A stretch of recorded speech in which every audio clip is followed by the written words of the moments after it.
Bueno, muchas gracias. Bueno, gracias a todos los que se conectaron. La semana pasada hicimos una exposición similar, funcionó muy bien.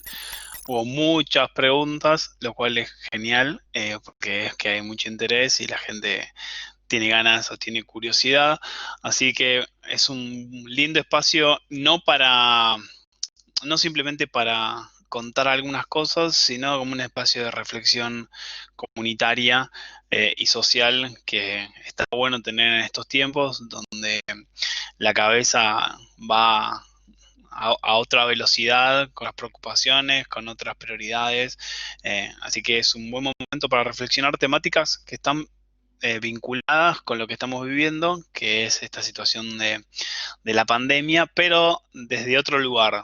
O sea, no simplemente desde la coyuntura o desde el resultado estadístico o de las decisiones que están tomando los gobiernos o los ministerios de salud de esos gobiernos, sino tratar de ir un poco más allá, alejarnos un poco, o sea, disminuir el zoom de la situación, eh, y poder ver cosas que no nos permiten ver la cotidianidad. Entonces, esa es la idea del día de hoy, haciendo un poco referencia a cómo la otra, o sea, la situación esta nos puede en algún punto, no sé si beneficiar, pero sí generar un espacio de reflexión y de estadística y de investigación que en otros momentos de la historia de la humanidad no se podría haber generado.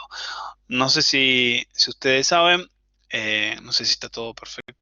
Cada vez que escucho algo del chat, tiendo a leerlo. O sea, recién terminé una clase y estoy como medio programado a ir a leer el chat cada vez que suena algo. Voy a apagar WhatsApp, perdonen. Cosas de la virtualidad.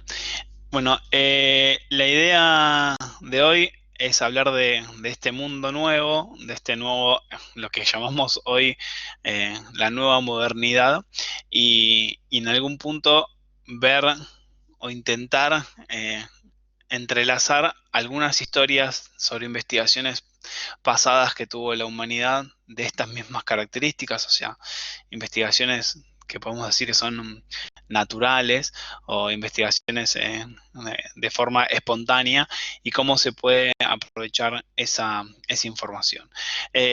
No sé si no conozco el expertise o a qué se dedican o de dónde vienen, recién vamos a saber las preguntas, pero bueno, voy a contar algo muy general. La mayoría de las experimentaciones o las investigaciones que se hacen en seres humanos, o sea, hay muchas investigaciones que son por fuera de los seres humanos, pero la mayoría que tienen que ver con la salud, con la conducta, con las formas de ser, con las enfermedades, o sea, que vinculan de alguna u otra manera a los seres humanos, tienen que ver con experimentos. Sí, si están relacionados con la conducta o con la salud, son experimentos que se hacen en el laboratorio. O sea, se fijan ciertas condiciones de controles o constantes, digamos, y a partir de una muestra bastante pequeña se llegan a muchas conclusiones. Es decir, si yo quiero testear, por ejemplo, el estrés, o si yo quería testear el estrés en seres humanos, existe una forma muy segura de poder hacerlo, que es reclutar a personas de una determinada franja de edad, que están en un determinado momento de su vida. O sea, puedo elegir a gente de entre 18 y 25 años, hombres y mujeres, y los puedo llevar al laboratorio. En el laboratorio les puedo meter las manos en un balde con mucho hielo, y a partir de eso les estoy generando a un grupo etario medio parejo o homogéneo un mismo nivel de estrés, ¿sí? Entonces tengo que buscar un N o una cantidad de personas para que esa muestra sea representativa, y voy, por ejemplo, a evaluar el efecto de ese estrés en relación a otra situación. Por ejemplo, le puedo enseñar algo y puedo evaluar si cuando evoca ese recuerdo el estrés genera algún condicionamiento positivo o algún condicionamiento negativo. Eso es lo que normalmente hacemos en investigación, es simular las condiciones de una situación X, el estrés, por ejemplo, a una situación de laboratorio. ¿Qué nos brinda el laboratorio? Bueno, el laboratorio básicamente nos brinda controlar muchas variables. O sea, que esa gente tenga más o menos la misma edad, que venga de distintos lugares, que quizás le podemos pedir algunos requisitos que tienen que ver con que hayan comido, que hayan dormido cierta cantidad de horas, que no tomen determinadas drogas. Entonces, esos resultados que tiene la ciencia son muy importantes, pero son muy específicos y muy pequeños, porque la conclusión que yo voy a sacar va a estar relacionado a ese grupo etario, en esas condiciones y en ese momento. No sé si un poco me siguen con la idea, pero eso tiene ciertas ventajas, pero también tiene ciertas desventajas. O sea, las ventajas es que puedo controlar ese universo y las desventajas es que las conclusiones son bastante limitadas. ¿Por qué cuento o por qué la charla se llama la pandemia, un laboratorio, o sea, vivo, en estado vivo o a cielo abierto? Básicamente porque hay otros momentos en la historia de la humanidad que se utilizó la situación que estaban viviendo o la situación que se vivió con anterioridad para analizar cuáles eran las consecuencias que tenía la población. Entonces se aprovechó un momento histórico de esa población para analizar qué le sucedió a esas personas. Y este es uno de esos momentos históricos que estamos atravesando, que estamos pasando, porque tiene que ver con algo extraordinario, ¿sí? Que tiene que ver con una constante. Hoy tenemos una sola cuestión constante, que es que la mayoría del mundo está siendo invadido de alguna manera, entre comillas, o está siendo alterado por el mismo virus. Si bien son distintas cepas, pero bueno, es la misma enfermedad, ¿sí? Entonces tenemos como si fuese un laboratorio, que es toda la humanidad está metida adentro, y tenemos una sola constante, que es todos estamos en ese tratamiento en el sistema de pandemia con el virus. Entonces, ¿qué podríamos analizar en esa situación? O qué nos sirve analizar? ¿O cuáles son las cosas positivas que podríamos observar de esto si nos pudiésemos, o sea, tomar el tiempo para analizar nuestra conducta? Bueno, voy a contar en principio qué se hizo en otros momentos de la historia de la humanidad para que ustedes tengan un poco de referencia. Después voy a contar las investigaciones que se están haciendo en este momento, que no solamente están relacionadas a la cuestión de encontrar una vacuna, un tratamiento o algo o antiviral en sí para solucionar la pandemia, sino que otras investigaciones se están haciendo en relación a lo humano, ¿sí? Ahí van a levantar la mano, no sé si hacemos las preguntas al final, creo que sí, pero bueno, si es algo muy importante, capaz que no se ve o no se escucha o algo, lo puede decir, lo puede escribir en el chat. Eh, bueno, no sé si ustedes conocen o alguna vez lo escucharon, pero en la Segunda Guerra Mundial hubo un episodio dentro de los miles de episodios, cientos de miles de episodios trágicos, pero uno que llamó la atención al mundo académico, que fue el aislamiento de una ciudad pequeña en los Países Bajos, ¿sí? O sea, lo que hicieron las tropas nazis en ese momento fue aislar a esa población, cortarle todos los recursos para que no llegue alimento, para que no lleguen cuestiones que tienen que ver con la sanidad.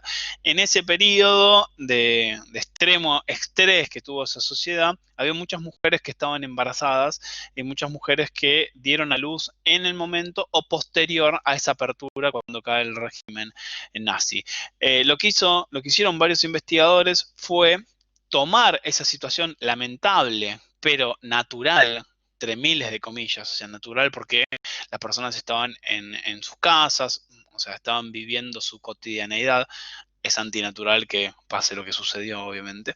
Pero bueno, observaron qué le pasó a esos chicos, a esa generación de niños nacidos en esas condiciones. Y lo que se observó, y es la primera evidencia, es que las situaciones de estrés, de extremo estrés sobre mujeres embarazadas, interferían con la conducta y con el desarrollo cognitivo de esos futuros niños y futuros adultos. Entonces, la pregunta ¿es un análisis válido? Por supuesto. ¿En una condición lamentable? Sí, realmente lamentable. Pero por otro lado, es la única manera que nosotros podemos llegar a hacer esos experimentos en seres humanos, ¿sí?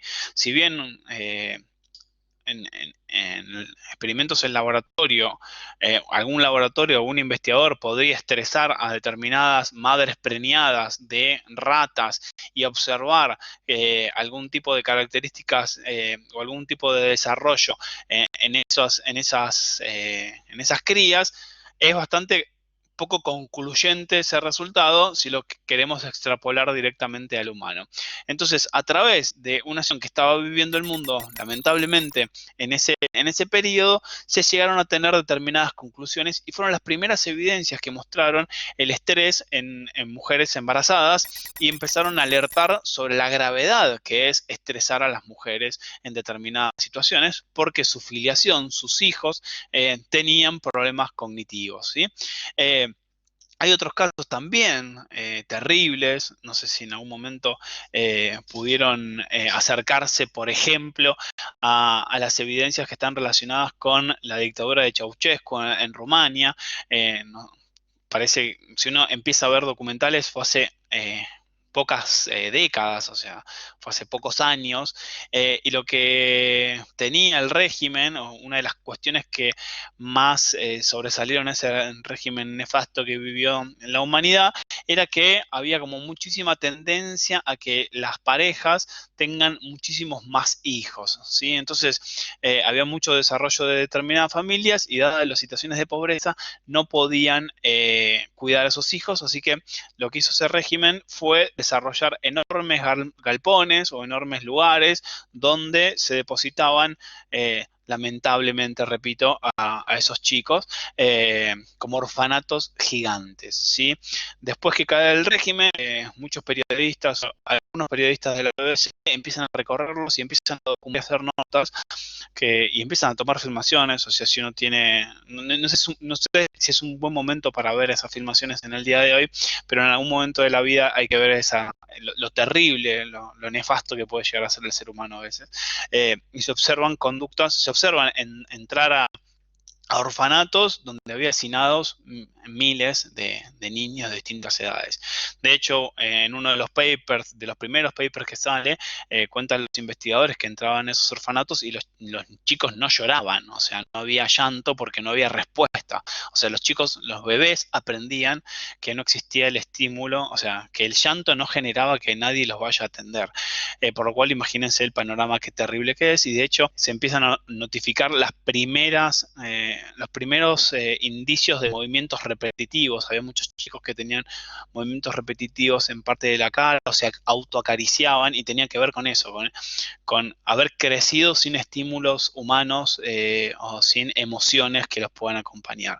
Bueno, a través de ese experimento, digo entre comillas, terrible, natural, se puede estudiar y escanear el cerebro de esos chicos que salieron de los orfanatos y se vio que tenían disminuido terriblemente el cerebro, tenían cerebros mucho más pequeños comparado a un grupo de personas que habían estado en crianzas normales, pero uno de los buenos resultados dentro de todo fue que se dieron cuenta que hasta los 3 años esos chicos se podían reincorporar a una familia, ese problema se podía revertir, por lo cual daban recomendaciones enormes de que los chicos no pertenezcan o no estén en situaciones de no contención en esos periodos tan importantes que para la vida, que son los primeros años de vida. Por otro lado, observaron que esas personas que tuvieron esas situaciones, que habían salido de esos orfanatos, habían tenido problemas de autocontrol, de superación, cuestiones emocionales, o sea, había todo un desbarajuste cognitivo, emocional, debido a ese periodo crítico, y se pudo estudiar a esa población y se pudo saber muchísimo sobre eso. O sea, cómo de algo terrible que sucedió podemos aprender algo. Si lo llevamos a algo más positivo, hubo un montón de evidencia en ciudades, por ejemplo, que estaban organizando Juegos Olímpicos o que estaban organizando algún tipo de actividad que tenía que ser mostrado para el resto del mundo. Entonces hicieron muchas campañas para que las personas tengan actividades mucho más saludables. Entonces durante una temporada enorme, personas, por ejemplo, no fumaron o tenían actitudes mucho más pro deportivas, y se observó que los hijos de esas familias que estaban en una ciudad mucho más sana tenían mejores capacidades cognitivas que el resto de otros momentos. O sea, un experimento social, digamos, a cielo abierto, o una medida que tomó un determinado gobierno y las consecuencias a nivel cognitivo. Bueno, en estos momentos aunque no nos demos cuenta o que estemos encerrados muchos de nosotros, hay muchos experimentos que se están tejiendo, que se están hilvanando, o que se están pensando, o que ya empezaron a correr sobre las actitudes que tenemos nosotros. ¿Por qué? Porque estamos en una situación completamente que nunca la humanidad estuvo encerrada enormemente, o un tiempo por ahora indeterminado, que esperemos que sea poco, nunca estuvo en una cuarentena tanta cantidad de gente y esa gente sea tan distinta. Y ahí tenemos como lo rico en la variable. Tenemos distintas culturas, distintas edades, distintas clases sociales, distintas situaciones económicas. Entonces, lo que se está analizando en este momento es muchos parámetros que generó la cuarentena, el estrés, la flexibilidad, las nociones en las cuales determinados, por ejemplo, el tema del educativo, no sé si leyeron la semana pasada. El viernes pasado salió una nota muy buena en el diario El País que tiene un título un poco engañoso que uno lo lee y un poco se asusta porque dice que el 25% de los niños de escuelas primarias de Wuhan, la ciudad que fue el epicentro de la pandemia, que fue la primera en entrar en cuarentena, tienen depresión y ansiedad. Y si uno va a leer el trabajo, se observa que el 22% el trabajo dice, el 22% de los niños depresión y ansiedad después de 5 semanas de cuarentena, pero también lo que cuenta es que el año pasado, cuando habían hecho el mismo test, no en situación de cuarentena, el estrés y la depresión eran del 17%, por lo cual el aumento no es que de golpe aparecieron 25% de chicos deprimidos y ansiosos, sino que el aumento es del 5%. Entonces, digo, ese tipo de resultados que son valiosos para construir, por ejemplo, estrategias para el nuevo sistema educativo o para construir estrategias para mejorar la calidad de vida de las personas, están ocurriendo en este momento. ¿Qué otras cosas se están midiendo además de encontrar soluciones de salud? Se está midiendo mucho la flexibilidad y las emociones de las personas, o sea, hasta cuándo podemos hacer caso o no a una determinada situación, porque todos estamos bajo una situación de estrés enorme. Nosotros la semana pasada hicimos un experimento. La palabra experimento es un poco rara. Hicimos una actividad en la cual estamos censando la comprensión lectora de las personas en formatos digitales. Lo estamos haciendo en conjunto con ITBA de la Universidad de Buenos Aires, donde le damos a leer a muchas personas un texto y le hacemos un test de comprensión lectora en formato digital, desde el celular, porque creemos que diferentes edades leen de distinta manera. Y bueno, pero lo que tenemos hoy tenemos la constante de que todas esas personas están bajo una situación de estrés. Entonces estamos midiendo la comprensión lectora en una situación natural de estrés. O sea, natural entre comillas, vuelvo a repetir, porque no es normal que estemos en una pandemia, pero hoy es parte de nuestra normalidad. Entonces, en ese sentido, la incorporación, por ejemplo, de robots para hacer nuestras labores, de ver hasta qué punto las libertades individuales las podemos modular y podemos ceder ante un miedo. O sea, por ejemplo, lo que sucedió en Corea con la implantación de aplicaciones para personas que tenían que están infectadas, donde se les obliga a las personas a declarar en todo momento en qué lugar están. En otro momento de la historia de la humanidad eso hubiese sido algo que avasalla las libertades individuales, y en la actualidad eso, en pos de una mejor, se, se pudo hacer. Entonces, eh, imagínate la cantidad de experimento que estamos haciendo de forma consciente y de forma inconsciente, en la cual participamos muchos profesionales, en la cual hacemos cosas, los investigadores, pero también la cantidad de métricas que estamos después. Fabricio, Sí. esta última frase no se te escuchó bien. ¿Podrías Bien, repetirlo sin sí, la filmación? sí, apagué la Sin la cámara. A ver cámara. si mejora algo o no. Sí, me parece que sí. Sí, a veces sucede. Cuando mucha gente se pone a usar internet en la ciudad, empieza a bajar. Eh, Sí, sí. bueno, Es un experimento, ¿no? sí, realmente todo es un experimento. Entonces digo, gracias por poner esa presentación. Digo, desde ese lugar, todos estamos siendo sometidos a una, ahora sí, igual de cortado, ¿no? Perdón. No, Si no, Yo te aviso cualquier cosa. Ok, bueno, todos estamos siendo sujetos a distintos experimentos y también gracias, tenemos que entender y también aceptar que muchos de esos experimentos son los que van a poder forjar al humano del futuro, pero de un futuro inmediato, ¿sí?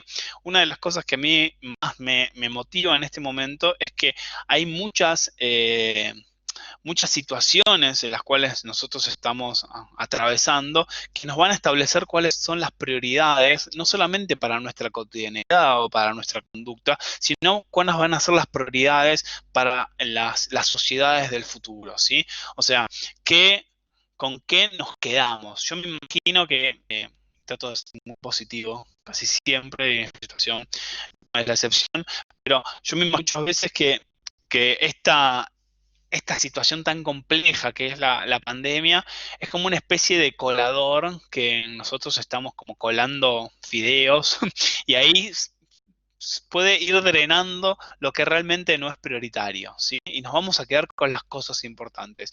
Quizás desde ese lugar, a nivel de la investigación, nos demos cuenta que lo que realmente la vida que teníamos a nivel social no incluía dentro de nuestras prioridades cosas fundamentales para nuestra supervivencia. Entonces, en ese lugar es muy interesante pensar que estas situaciones complejas, críticas, donde mucha gente piensa a la humanidad desde un lugar un poco, o sea, de un lugar un poco particular, nos sirven como sociedades para comprender nuestra forma de acción en estas situaciones. Hoy estamos planteando un nuevo sistema educativo, hoy estamos planteando un nuevo rol laboral, sin que nos demos cuenta. Hoy estamos planteando un nuevo rol de la ciencia, hoy estamos planteando una política completamente distinta, hoy estamos planteando sociedades distintas. O sea, se puso en juego un montón de cuestiones que en otro momento de nuestras vidas ni siquiera nos hubiésemos imaginado que iban a estar en juego. Y en ese sentido, la cantidad de datos que podamos aportar, la cantidad de evidencias que podamos aportar a ese nuevo tablero que estamos armando en los próximos años va a ser fundamental. Por eso las investigaciones que se den en esta, entre comillas, repito, nueva normalidad, van a ser importantes para las primeras, quiero entender, para las primeras etapas donde tenemos que saber cómo van a ser los nuevos vínculos, cómo van a ser las nuevas emociones, cómo vamos a poder circular y de qué manera vamos a poder circular y cómo va a ser la nueva psicología que se establezca a partir del final de esta pandemia que, como todos sabemos, en algún momento, esperemos en el corto plazo, va a terminar porque la historia de la humanidad ya ha investigado otras epidemias y las epidemias tienen un comienzo y tienen un fin. Así que, digo, en el momento que se termine, esperemos que sea lo más pronto posible, vamos a tener un juego distinto, vamos a tener un tablero distinto y los que tenemos que aportar fichas son las personas o somos las personas que nos dedicamos a investigar las características humanas. Así que en este momento la población del mundo está siendo estudiada como nunca antes en la historia de la humanidad, porque tenemos muchísima tecnología, porque tenemos muchísima experiencia, porque tenemos muchísimos antecedentes y porque la cantidad de preguntas que tenemos es enorme. Si tuviese eso a laboratorios, sería mucho más grande, así que la mayoría de estas investigaciones tienen que ver con contextos virtuales, con encuestas, con visualizaciones, pero bueno, a medida que se vaya liberando esta cuarentena, vamos a ir avanzando en otros campos, así que digo, me parece que si salimos de lo coyuntural, si salimos del dramatismo que nos imponen a veces los medios o las noticias, tenemos que ver que estamos en una enorme ebullición de datos, que estamos en una enorme ebullición de estudios, de conductas. Tenemos que sentirnos dentro de todo un poco felices de haber generado tanta tecnología, de haber generado tantos insumos cognitivos en una porción muy grande de la población, que esperemos que sea mucho más grande, y cómo esa batería de características humanas las estamos tirando para arriba y estamos armando un tablero de conductas. Así que ese era como el mensaje reflexivo que quiero dar. Me gustaría, como la semana pasada, que hubo mucho intercambio, muchas preguntas que eran muy interesantes, disparar para distintos lugares, pero bueno, hay modificaciones, va a haber modificaciones en lo social, en lo emotivo, en lo laboral, en lo tecnológico, en lo científico, o sea, en lo deportivo, o sea, en cosas que quizás pensábamos que eran intocables. Bueno, todo se va a modificar, o esperemos que todo se modifique y que sea para tener un mejor futuro y una mejor calidad de vida. Si hay preguntas, no me quiero extender mucho. Excelente, mil gracias Fabricio. Vamos a esperar, a ver, acá ya empezaron a aparecer. ¿Cuál es el impacto que ya ves en mejorar la colaboración en las investigaciones entre unidades, disciplinas y profesiones? Bueno, ingeniero Rosses, si es usted, creo que sí. Antes que nada quiero agradecerle que todo esto es posible gracias a la posibilidad que usted me dio de... Sí, bueno, un gustazo. Gracias por escucharme, no sabía que tenía tanta presión.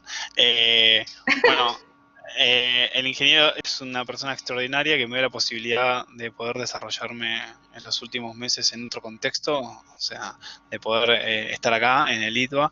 Así que lo que plantea es una pregunta que me la deja súper picando, como es él, una muy buena persona que sabe también cómo hacer brillar a la gente. Así que le agradezco la pregunta porque es genial. O sea, básicamente lo que él pregunta es si necesitamos colaboraciones entre unidades, disciplinas y profesiones, y creo que hoy es algo fundamental. Hoy no existen carreras a mi criterio, y creo que él lo pregunta porque también ya hemos charlado y tenemos la misma visión.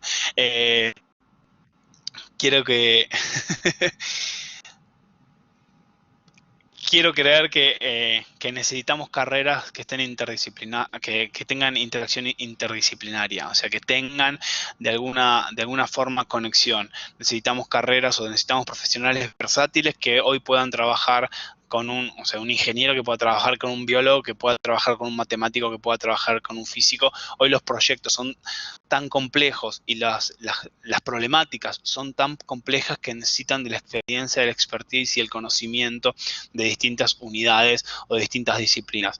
De hecho, hoy, por suerte, estoy metido en proyectos que en su mayoría son interdisciplinarios, donde mis conocimientos aportan una porción bastante pequeña del gran conocimiento que necesitamos, pero que sí, yo necesito el conocimiento de otras personas. O sea, el proyecto que estábamos hablando recién de la comprensión lectora, trabajan bioingenieros, estudiantes de bioingeniería, lingüistas. Yo que soy biólogo, estamos trabajando en otro proyecto que tiene que ver con algo más de salud, entonces hay ingenieros, yo que soy biólogo, bioingeniero, o sea, hay una interconexión sumamente necesaria y rica, y bueno, creo que es por ese motivo que mi inclusión como biólogo dentro de una universidad tan vinculada a la ingeniería, viene un poco a esa respuesta. Así que sí, me parece que estamos en tiempos de pensar a las ramas como algo mucho más flexible y con proyectos mucho más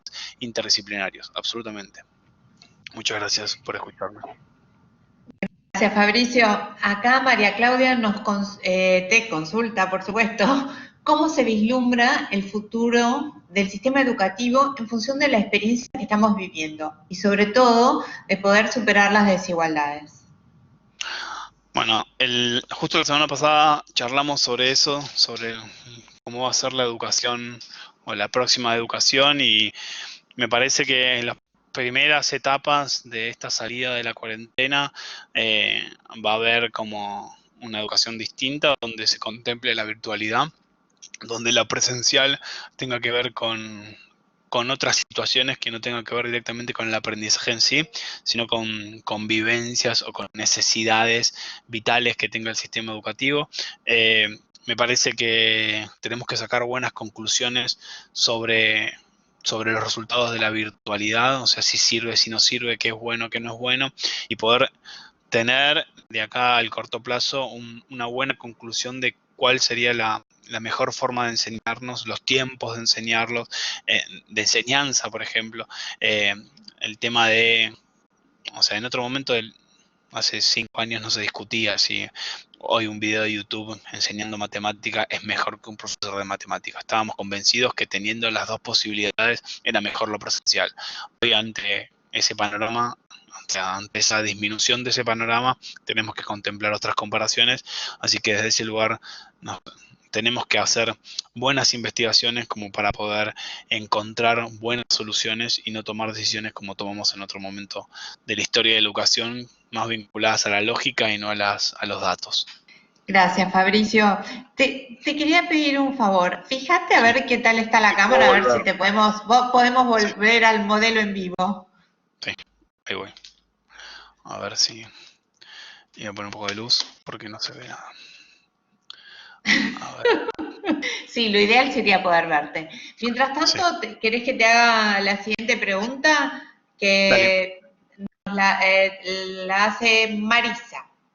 Dice, ¿por qué pensar que van a cambiar las prácticas sociales si los sistemas económicos de base no cambian y la manera de explotar la tierra no se está replanteando?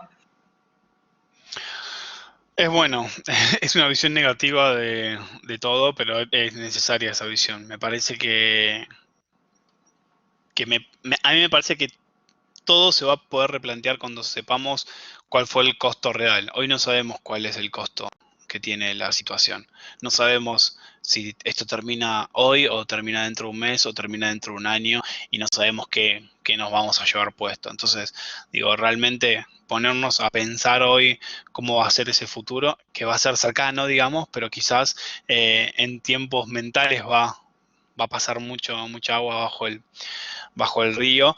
Digo, no sabemos. Me parece que va a ser una gran lección, no solamente para la clase política o para la gente que tiene poder, sino también va a ser una gran lección para la ciudadanía, para que contemple elegir personas que estén mucho más cercanas a las evidencias científicas. De hecho, la situación actual, la coyuntura actual nos va a demostrar cuáles fueron los países que se asociaron a determinadas evidencias y cuáles fueron los que no y cuáles fueron las consecuencias de esos países. Entonces, digo, desde ese lugar vamos a tener que empezar a elegir por variables que antes no elegíamos. Entonces, digo, desde ese lugar creo que es un aprendizaje y eso va a ser una consecuencia sobre la economía, sobre las cuestiones que tienen que ver con el medio ambiente. Hay estudios preliminares que nunca le dimos interés, pero que tienen que ver con toma de decisiones. Recién venimos de dar una clase que tiene que ver con toma de decisiones y nuestra profesora Daniela contaba algo que está buenísimo, que es cuando las posiciones son extremas sobre el medio ambiente, por ejemplo, cuando las personas o no creen para nada que existe un cambio climático o creen por otro lado que el cambio climático va a destruir el planeta en 50 años, esa percepción de las noticias los vuelve más radicales, ¿sí? Entonces se vuelven menos flexibles. Entonces necesitamos construir una sociedad que no esté radicalizada en posturas, que esté moderada y que pueda saber ir para un lado o para el otro y que ese movimiento está relacionado con las evidencias, o sea, con datos, con información. Pero bueno, ese cambio de paradigma es lo que espero, es un poco utópico, pero bueno, hay que ir a por ello, digamos. O sea, peor es plantear un futuro y no poder hacer nada. Por lo menos tenemos que tener como un objetivo y aportar nuestro granito de arena como podamos. Absolutamente. Te hago la pregunta de Constanza. Sí. ¿Cómo te imaginas los cambios del sistema educativo? Graduales. Realmente tampoco sabemos hoy cómo van a reaccionar las ciudades o sea, no sabemos las próximas fases. Los cambios educativos están relacionados a los cambios sociales y tampoco sabemos, tenemos un plan de cómo va a ser la vuelta a la vida, o cómo va a ser esta nueva normalidad, por lo cual, o sea, podemos hipotetizar y estar errados miles de veces porque realmente no sé, me parece que los cambios deben ser graduales, que tenemos que tener estos meses como para tomar información de qué resultó bueno de las clases virtuales, qué no resultó bueno, qué es importante y qué no, y de ver qué condiciones nos depara el futuro a nivel de salud. O sea, no es lo mismo saber que voy a hacer un ejemplo cualquiera, espero que se entienda que está entre comillas, pero no es lo mismo que las únicas limitaciones sean un espacio de 2 metros, que sea un espacio de 2 metros sin contacto, no es lo mismo que tengan sociabilidad que no tengan, no es lo mismo una primaria, una secundaria o una universidad, no es lo mismo tener recreos que no tener recreos. Entonces digo, desde ese lugar me parece que tenemos que entender cómo va a ser la nueva normalidad para plantear cómo va a ser la nueva educación. Sí, creo que las entidades educativas en este momento, algunas hicieron cosas correctas y otras ya están haciendo cosas, no sé si decirlo no correctas, pero bueno, un poco a la deriva y también generando mucho estrés en los chicos y mucho estrés en los padres. Eh, entonces, digo, de ese lugar también tiene que ser un aprendizaje hasta cuánto podemos exigirle a un chico o una chica y a sus padres que están en cuarentena, que están viviendo una situación de estrés, hasta qué punto las prioridades pasan por enseñar la fotosíntesis hoy y no ayudarlo a que pueda desarrollarse en ese espacio de otra manera, o sea, mucho más lúdica, y exigirle que pueda rendir en prioridades que hoy realmente no sabemos si las necesitamos. Gracias. Acá tengo una pregunta de Jorge, que por su saludo forma parte de tu club de fans. Dice, sí. Dice, ¿qué aspectos concretos en la sociedad argentina pensás que podría modificarse a partir de la experiencia de la pandemia? ¿Qué cambiaría en la práctica? Sí, bueno, Jorge Larravide es una persona que me ayudó muchísimo y le dio una mano muchísimo, muy grande a los proyectos que yo tuve, así que bueno, gracias Jorge por escucharme y la pregunta está muy buena. Yo creo que una de las cosas que podemos rescatar, o sea, todo lo que yo diga hoy es parcial, porque hoy hoy es hasta la próxima cantidad de casos que se anuncien. Entonces, todas las conclusiones que yo pueda sacar tienen que ver con cuestiones coyunturales. Entonces, quizás todo lo que diga me lo puedo tragar en 15 minutos, pero me parece que las las experiencias que nos puede dejar en claro es elegir, elegir el camino de las evidencias, elegir el camino de la gente que sabe, escuchar a los que estudiaron, valorar el conocimiento. Creo que no negar a la ciencia, apoyar a los proyectos científicos, creo que viene del lado de las evidencias. Me parece que los países, por ejemplo, no sé, el caso de Alemania es muy distintivo. O sea, no es menor que Merkel sea física, ¿sí? O sea, tampoco es menor que Trump no crea en el calentamiento global y diga que es una mentira. O sea, son pequeños detalles que un poco pintan cuáles son las decisiones mucho más macro que se están tomando en este momento. Me parece que es hora de que las sociedades, por ejemplo la nuestra, tengan en cuenta que la inversión en ciencia es una inversión y no un gasto. Entonces, que ahora necesitamos que todo el mundo tenga más inversión. Ahora sí la vemos. A mí me encantaría que todos los laboratorios que están trabajando en coronavirus hayan trabajado en coronavirus hace años, pero bueno, no le dimos prioridad a eso. Así que creo que es una experiencia que vamos a tener tanto en Argentina como en el resto del mundo y que se va a modificar. Me parece que también que tenemos que modificar la cuestión media egoísta que tenemos los argentinos de pensar solamente en nosotros y tener un poco más de empatía por con el contexto de muchas otras personas. Y lo que sí tenemos que modificar es la forma en la cual comunicamos. O sea, definitivamente el rol que están teniendo muchos medios es lamentable. Entonces, digo, de ese lugar tenemos que aprender a comunicar con gente especializada. Hay gente muy, pero muy capacitada como para no comunicar y bueno, la sociedad tiene que también exigir que la gente que la comunique sea especialista en el tema. Gracias. Acá Lelis pregunta, como sociedad argentina, ¿crees que va a ser muy difícil respetar el aislamiento en las escuelas, ya que los niños y adolescentes son muy amigables? ¿Cómo pensás que serán las relaciones interpersonales? No lo sé, realmente no lo sé. Me encantaría saberlo. No sabemos no sabemos cómo están reaccionando los chicos a la cuarentena, más allá de estas cuestiones, estos estudios en China. No sabemos cómo les va a pegar la vuelta o sea, qué actitudes van a tener de acá, pero sí sabemos que es en la franja de etaria más flexible y con más probabilidades de revertir situaciones, así que realmente no lo sé. Creo que es un buen momento como para poder medir esos parámetros para poder acompañar a muchas situaciones. Hay que reconocer que dentro de ese grupo de chicos y chicas y adolescentes y niños hay un enorme espectro de gente. Hay gente que es mucho más flexible y se adapta más rápido, hay gente que no. Entonces, digo, hay que ver todo el abanico de las personas porque, por ejemplo, lo que se está viendo en estas situaciones es que el gran problema educativo que hay no tiene que ver simplemente con la adquisición de conocimientos, es que los chicos que les iba bien, en modo virtual les va bien. El problema es la enorme cantidad de población de chicos que tienen dificultades educativas, que sí necesitaban mucha más atención y una cuestión mucho más personalizada. Y esto es un poco lo mismo. Hay un abanico enorme de experiencias y realmente no sé cómo va a ser. O sea, yo una propuesta que había pensado es que en las primeros, o sea, para rever, para, para ver de alguna determinada forma una vuelta a las clases que no sea, o sea, no va a ser de un día para el otro y vamos a volver a la normalidad, va a haber un gradualismo y vamos a pasar por una mezcla de virtualidad y vuelta a clases y creo que, como dije en la pregunta anterior, va a haber cuestiones sociales, o sea, verse va a tener más que ver con una cuestión social y emotiva y de juego que educativa. Pero es mi opinión, o sea, no está atada a ninguna estadística porque no hay nada de eso. Bueno, ya supongo que la habrá.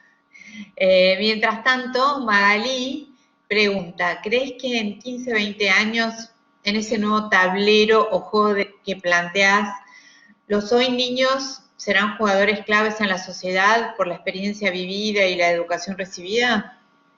Y espero que sí. El otro día me estaba haciendo, no sé con quién estaba hablando y creo que los chicos son consecuencia de las realidades que viven. Entonces, en algún momento todos los chicos que quisieron ser futbolistas, en un momento todos los chicos quisieron ser astronautas, porque vivieron una situación particular, sus padres, las sociedades. En un momento, en los últimos años, todos querían ser youtubers, porque había miles de canales de youtubers. Y creo que si logramos que comunicar que en este momento los jugadores fundamentales son los médicos, son el personal que está destinado a que la gente viva mejor. Hay mucha gente comprometida en que personas vivan mejor, o sea, los científicos. Entonces creo que de alguna forma me parece que esos chicos van a tener otro rol, o sea, van a elegir entre otras perspectivas y espero que así sea, o sea, que nos quede una buena elección y que ese porcentaje chiquitito de chicos que eligen carreras técnicas o carreras vinculadas a lo científico o a las matemáticas se tomen más preponderancia y aumente un poco más, porque me parece que son esos chicos los que faltan. A mí cuando viene un alumno que me dice, no sé, un futuro alumno me dice, no, estoy decidiendo si estudiar física o estudiar bioingeniería, o sea, yo ya me pongo feliz que quiere estudiar o física o bioingeniería, o sea, porque necesitamos más bioingenieros y necesitamos más físicos. Entonces, cuando viene alguien que dice, no sé si quiero estudiar matemática, bueno, pero yo ya festejo, o sea, necesitamos más matemáticos. Entonces, la proporción de esas carreras tiene que estar más representada. Hoy necesitábamos más bioestadísticos, necesitábamos más bioingenieros, los tenemos, el mundo no los tiene, así que espero que esos niños se empapen de esa necesidad y tengamos otras proporciones de carreras. Clarísimo. Acá tenemos una nueva pregunta, que es, ¿cómo crees que las empresas deberían redireccionar sus negocios o sus formas de trabajo frente a la situación que estamos pasando? No tengo realmente, o sea, podría hacer mil hipótesis, pero soy biólogo y no tengo la menor idea. Y lo que pueda responderte va a estar sujeto a un sesgo enorme que tengo. Así que realmente, perdón, no sé quién fue, pero no, o sea, no tengo expertise como para responderte. Realmente no sé. Te pido disculpas. Es futurología lo que haría. Bueno, mientras te hago la siguiente y te digo, y después busco quién te la hizo. no hay problema. Ok. Candelaria pregunta, ¿qué herramientas o estrategias se te ocurren para poder acercar la evidencia científica a quienes no acceden por la complejidad del lenguaje en la divulgación? Está bueno. Me parece que una de las cosas importantes es hacer, o sea, me parece que la sociedad es muy difícil que cambie globalmente y que quieran entender lenguaje técnico. Eso es una cosa a futuro, digamos. Lo que sí me parece que hay que machacar o generar la posibilidad de que los profesionales entiendan un dato clave, ¿no? O sea, los especialistas tienen que entender que cada vez que un especialista habla, no le está hablando a él, le está hablando a la persona que no es especialista. Entonces, que no tiene que hablar en lenguaje técnico, que no tiene que lucirse con frases complejas, que no tiene que hablar con jerga, que tiene que ser una persona que la entienda todo el mundo. La porción de la población que lamentablemente en Argentina, y es un dato que siempre me corrobora eh, José Luis, es muy poca. O sea, la porción de la gente que va a la universidad es muy poca. Entonces, los que tuvimos la posibilidad y la suerte de ir a la universidad, tenemos que hacer un esfuerzo de sobremanera para poder comunicar lo que es difícil a las personas que no tienen esos conocimientos, porque no lo eligieron, porque no tuvieron las chances, porque nunca les hicieron las preguntas adecuadas. Entonces, creo que los profesionales o las personas que están en un lado del conocimiento tienen que tomarse a la divulgación o a la comunicación como un compromiso, como creo que como un deber social, eh, porque es lindo también que la sociedad pueda discutir otras cosas, que tenga en la cabeza otras preguntas, que tenga en la cabeza otras curiosidades. Me parece que es algo que nos va a mejorar y tiene que ver no con la sociedad, sino con un cambio en la mirada de los profesionales. O sea, la gente que hace, muchas veces la gente que hace divulgación científica, médica, sociológica, o sea, cualquier persona que hace comunicación, su propio nicho lo destruye, porque se cree que baja a tierra un montón de contenidos. Le pasó a Felipe Piña. O sea, el historiador, realmente Felipe Piña hizo divulgación de la historia, hizo con sus programas, con sus libros, hizo que muchos niños, muchos adolescentes estén interesados por algo que no estaban interesados. Realmente si tiene un rigor histórico perfecto y bueno, es una cuestión que, que no es, escapa a la historia. Entonces yo lo que necesito es que mucha más gente se interese por determinados temas con el mayor rigor científico, con el mayor rigor en la historia. Pero ¿quién me quita que después de los programas que tuvo Felipe Piña haya 5.000 estudiantes de historia cuando antes había 10? Entonces, digo, desde ese lugar tenemos que formar profesionales que tengan ganas de contar lo que hacen de la manera más simple. Clarísimo. Adrián se llama quien te hizo la pregunta. Perdón. Pero bueno, seguimos. Acá tenemos otra de Rosana. ¿Crees que después de esta situación las personas serán más solidarias y tendrán más empatía? Espero que sí.